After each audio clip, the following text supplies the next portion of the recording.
Because I be telling people and they don't understand. So I gotta show you this. So a road like this, you would never find this in the US right here. This is a road where if you could imagine a truck or a bus passing a car, this is a 2-lane road. There's nothing right here to block you from going over, and you're heading down there. You see it? So you coming down this road with your vehicle. That's my vehicle over there I'm driving. You coming down this road with the vehicle, a car come around that corner and you try to avoid hitting it and you go this way, your vehicle is going down here. See it? You're rolling into forever. That's what Alright, so the intro that you saw in this video was, it's 2025. And today I'm doing this video is actually August 31st, 2025. And Jamaica's general election is in another few days. I'm trying to show you like the roads in the places I come from. And I've been trying to do this for the longest. If you look at me in that video clip, I look different than from how I look now. I have a beard now. I have hair on my head now. That video was shot back in 2019. And I just left Jamaica in 2025, January. And that road from 2019 to 2025 looks 10 times worse. You see the little precipice I'm showing you, where your car could go over? Now that whole piece of road has broken out. So it's even harder to pass on that corner. And they had just patch up the road then in 2019 when I took that video. And today, all the patch up gone out of the road. So it's nothing but some deep craters and potholes. Just a reminder to Jamaicans, especially those who come from the rural areas like where I come from, vote responsibly.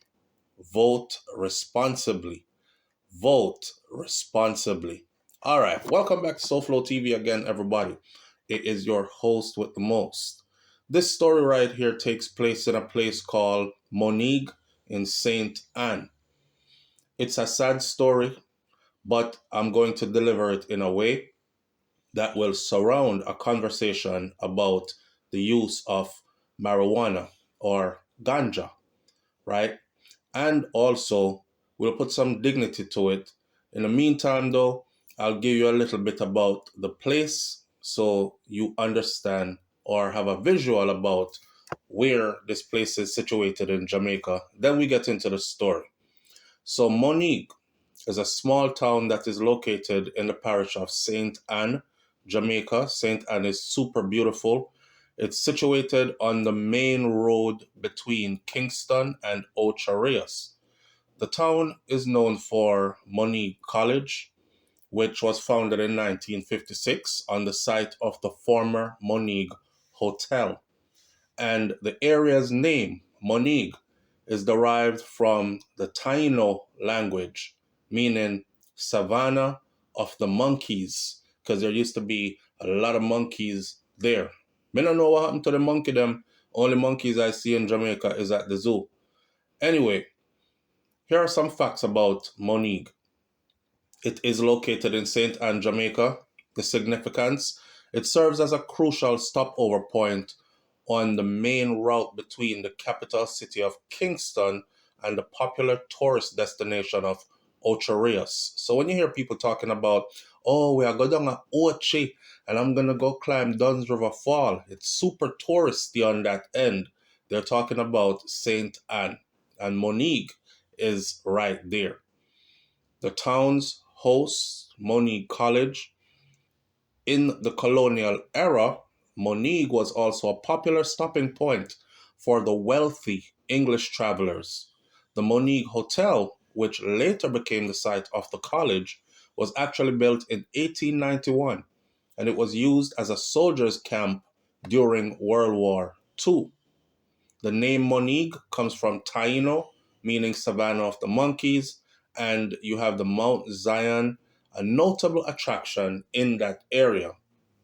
All right, enough about that. Let's get into the story that we came to talk about.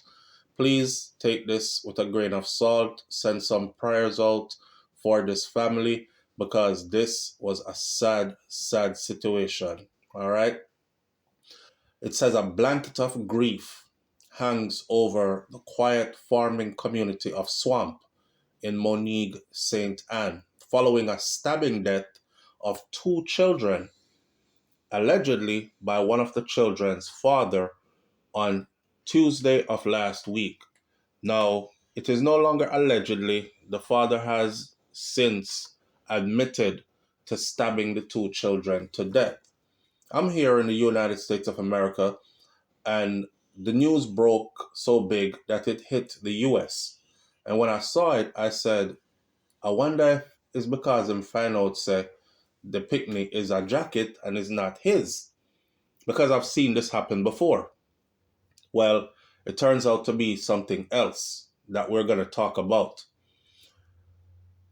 I did a discussion before where I said marijuana, ganja, can lead an individual to do things like a crackhead or a cokehead or somebody off of any type of drug that makes you have outer body experiences where you might become violent or you might do things that you don't necessarily even remember you doing, harming people in the process.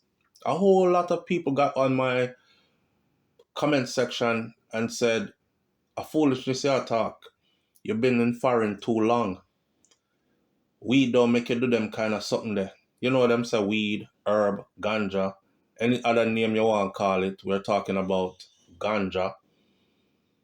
And I was trying to explain to people that there are different strains of herb.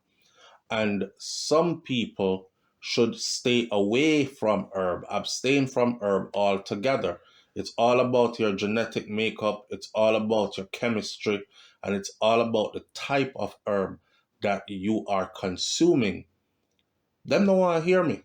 There are herbs out there that make you feel super energetic and you can run up and down. You will literally go run 50 miles and come back and feel like you have more energy if you lick some more of that same herb or drink a cup of tea of that same herb. Then there are herbs that will make you feel like you just want to sleep and eat and sleep and eat. Here's the problem. If somebody is already suffering from psychological issues, or say a person is manic depressive, or a person is borderline schizophrenic, or borderline another personality disorder, then, right? And that person goes and takes the wrong strain of herb, the strain of herb that throws your mind into thinking a million miles per hour. People have seen me on SouFLoTV over the years where I did a joke where I said, when you lick that good herb there, the one will make you full of energy and your brain start racing from you, your mind, your thoughts are racing, and you start get thorough because your mind and thoughts race so fast you try to control it, but then you lose control somewhere in the battle. It's in your system and it's going to be racing your mind for a good couple of hours before you can even calm it down. Here you are. Sit up. No. Lay down. No. Stand up. Run. Run, no man. Don't run. Run. Don't run. Run, don't run. Walk. If you run right now, people are going to think say you're crazy. Don't run. Stand up right to spot you there. You stand up here too long. Run. Don't run. Walk. Make sure you walk, All right, come back now. That's how your mind will work. So them people over there so I talk about you. No man, not them, the next one them. After nobody now talk about you, my youth, say your paro. That's how your mind starts working, and your mind starts going a million miles per hour saying those things on rapid. Then it starts saying stuff like the person you're gonna hurt, you hurt him first, pick up the scissors, stab him up quick. Brother, if you stab up the man, you're going to jail, the man not even a pre you. That's how the mind could start working. And I know those who consider themselves to be herb experts, some of them are going to jump into the comment section of this video and say, "Liar, tell man, that a herb mixed with coke, or that a herb mixed with something else." I have never consumed herb mixed with anything else, except for different strains of herb over the years of my life.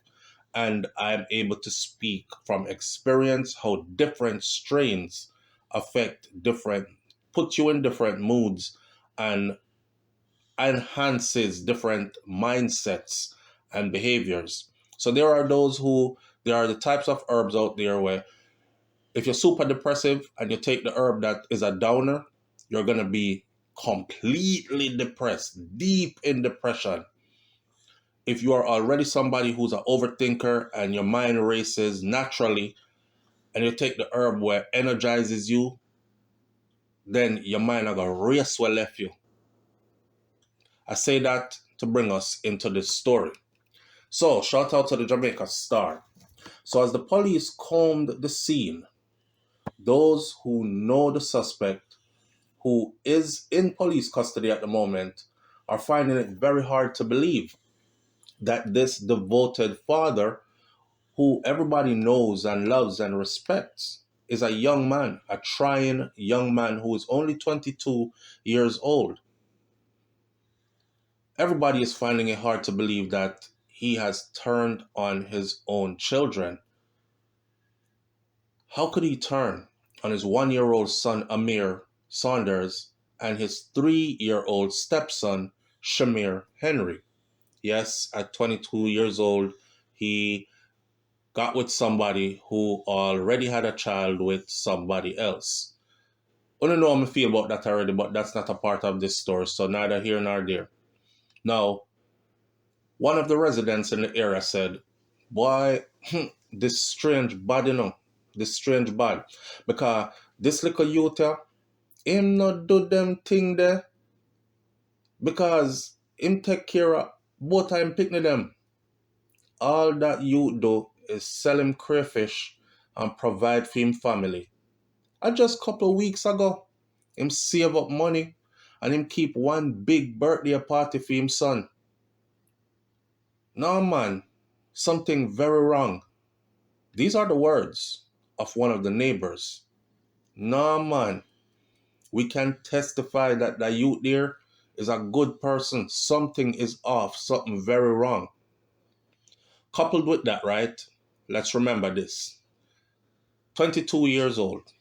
Do you remember what we said on SouFLoTV? You can go look it up. This is scientific facts that the human brain is not fully developed at the frontal lobe until past 25 years old. So we're talking about the part of the brain that deals with higher executive thinking, that deals with mature thought processing, that deals with things like impulse control, and so on and so forth. The intelligent part of the brain, then, if you will.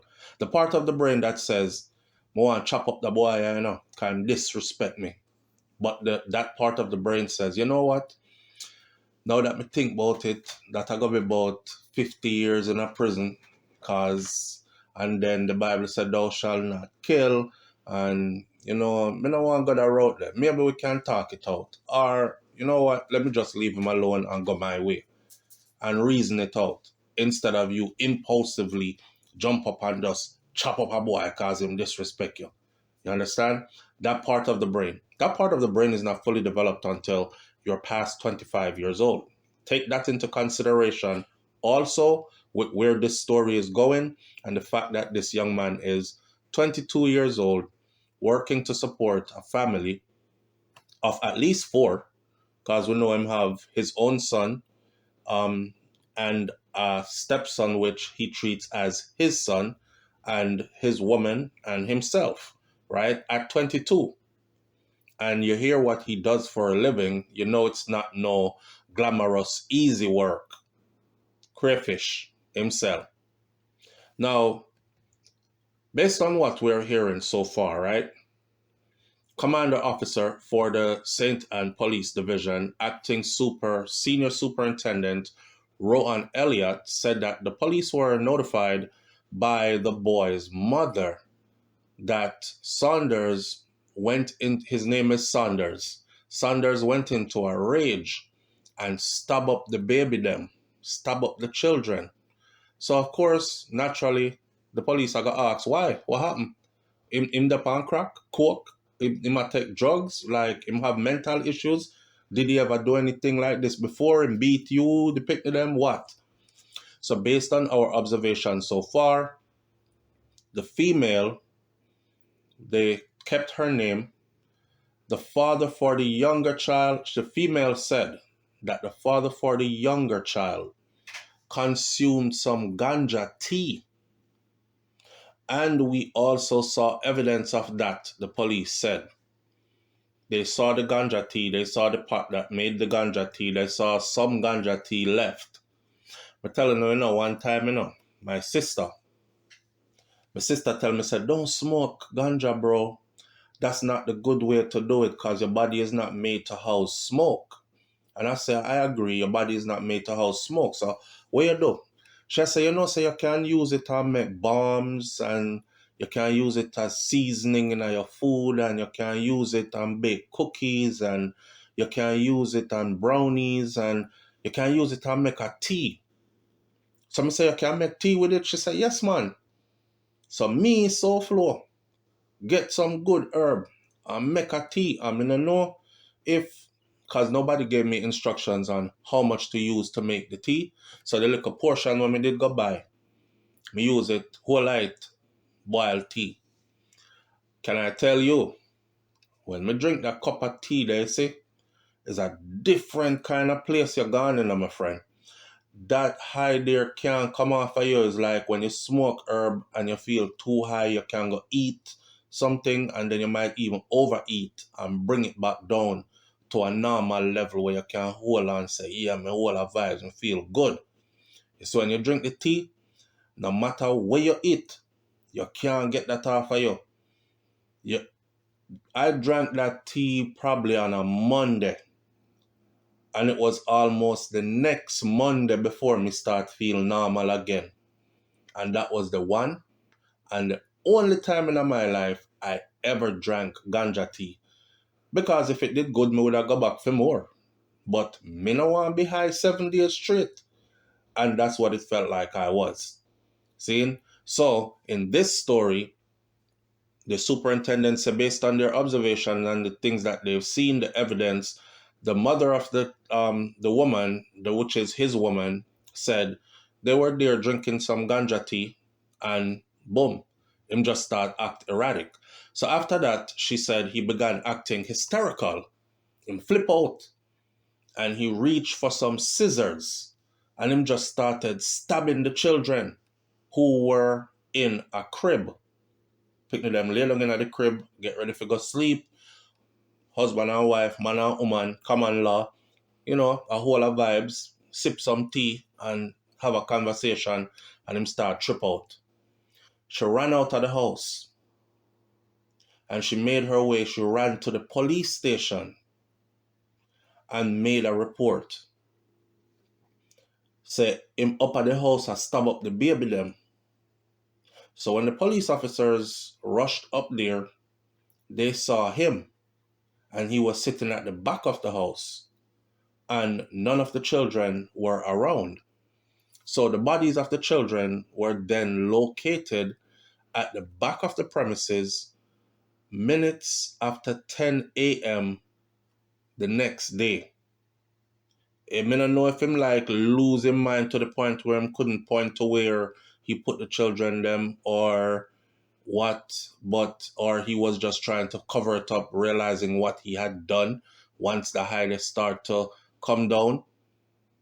So with the police getting support from the Jamaica Defense Force soldiers, Elliott said that charges are yet to be laid as the investigation remains in its early stages. At this point, it looks like he's going to be charged.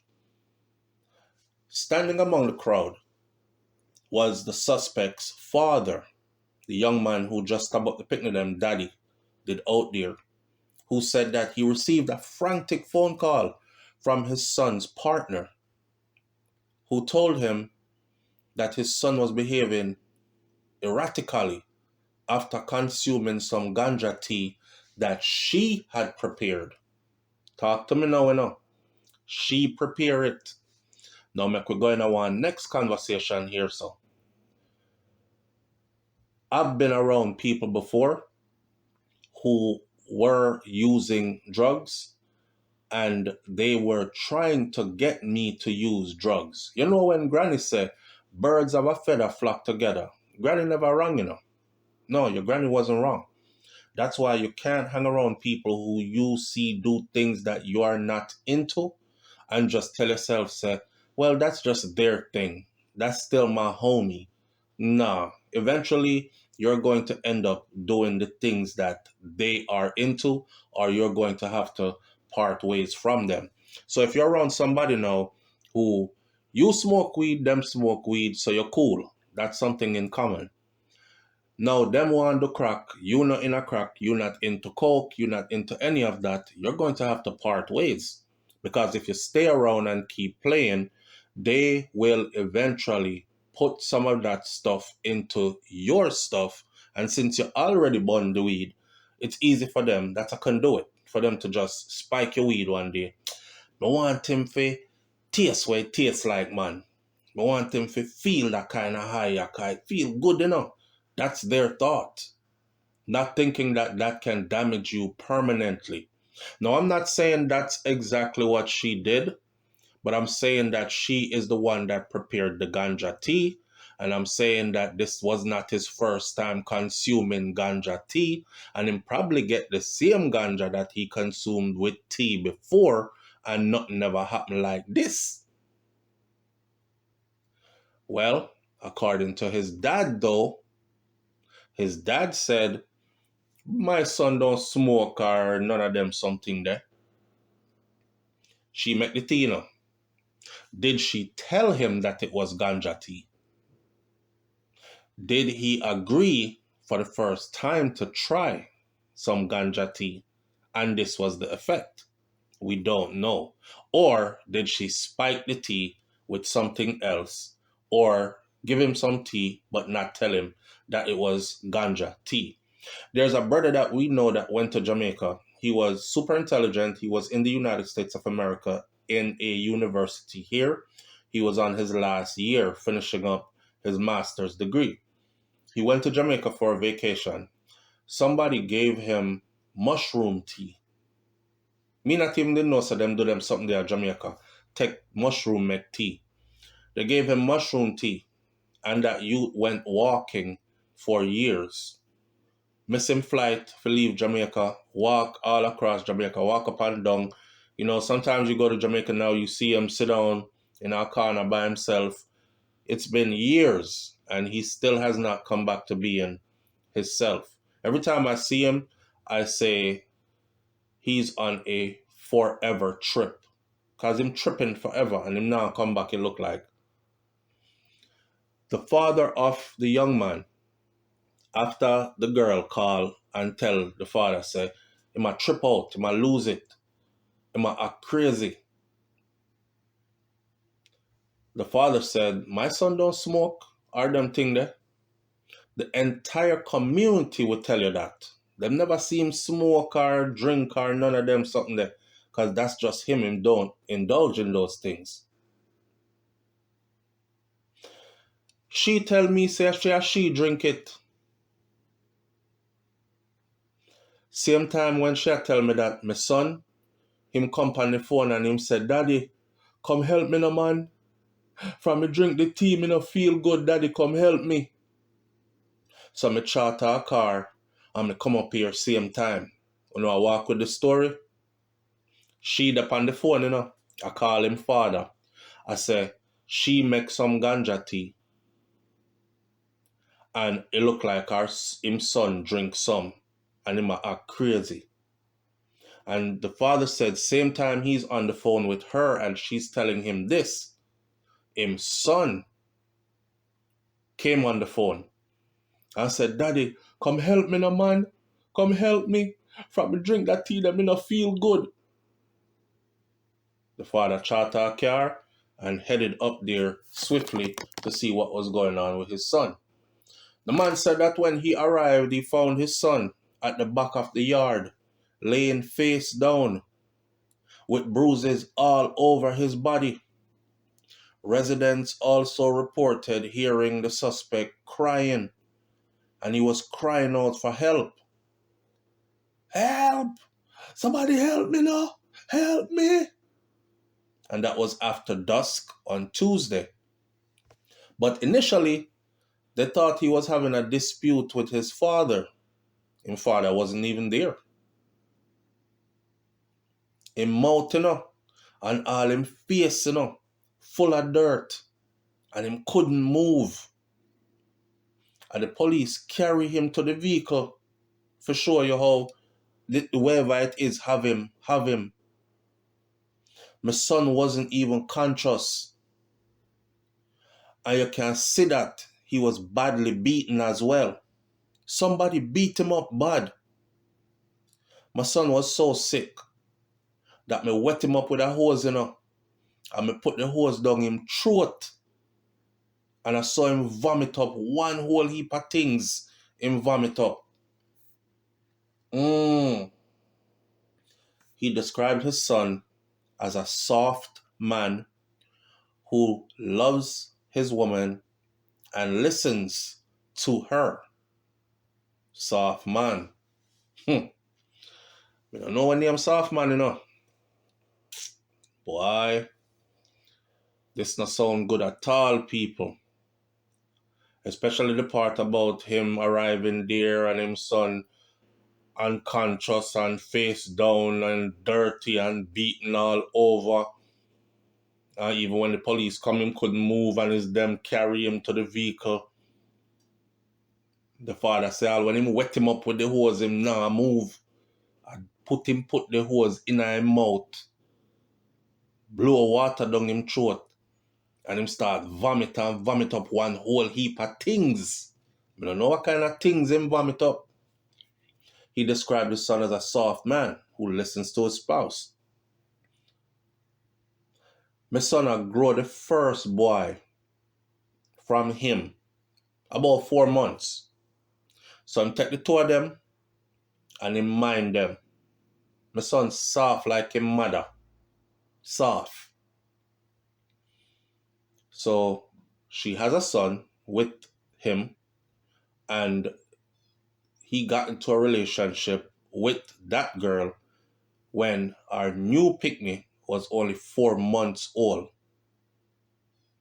Stacy, who is a neighbor who often cared for the children, said that the toddlers regularly visited her shop and them even call her mummy at church.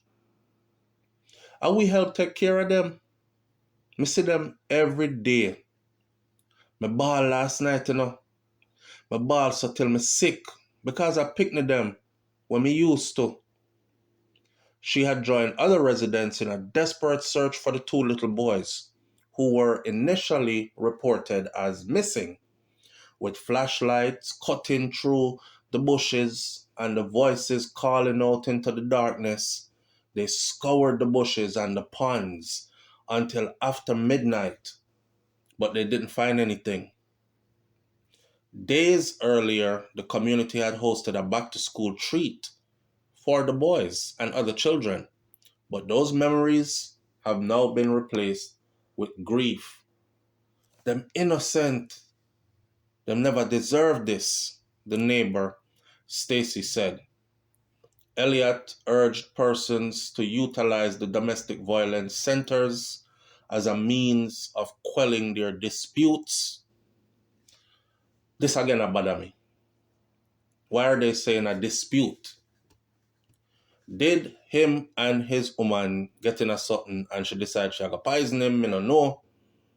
Regrettably, we're dealing with the death of two innocent children here. We do believe that the couple had a dispute leading up to the incident, and we want to encourage the community in St. Anne to utilize the Domestic Violence Intervention Center to resolve their differences.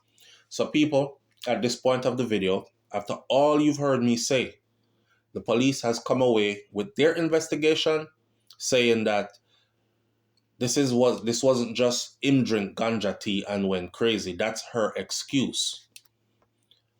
They had a dispute. Somebody helped her beat him till him unconscious and beat him all over his body. Apparently, it looks also like he was poisoned. Don't know, but that's what the initial report has said while they are still furthering this investigation. The superintendent also said we also have the Restorative Justice Center as well, where persons can go and get assistance in dealing with situations. And we also want to encourage persons to please stay away from drugs. This incident shows the type of impact that a concoction can cause on the mind and the brain. So we want to encourage persons to stay away from these types of mixtures and any other drugs at all, Elliot added. Now, we're talking about two babies gone, just so. And everybody trying to figure out what the hell just happened. We will stay close to this story as it unfolds because I'm super curious to know, did she set him up? Did she poison him? What did he throw up? What, as his father said, he vomited up a bunch of stuff. Um, what is he going to be charged and what is he going to be charged for, given that he wasn't in a right state of mind when he did what he did? I mean, two children were stabbed to death. You can't just. And they said that he wrapped the two children in a bag or something and threw them in at the back part of the community where they were later found. I gotta stay close to this story, so I'll find out what the outcome is and I'll bring it to you. Any further developments, leave your comments in the comment section below. Any herb stories of your own that you can tell, leave that in the comment section too. I'll catch you on the next video. It's SouFLoTV. On a walk good. Be good. I'm out. Peace.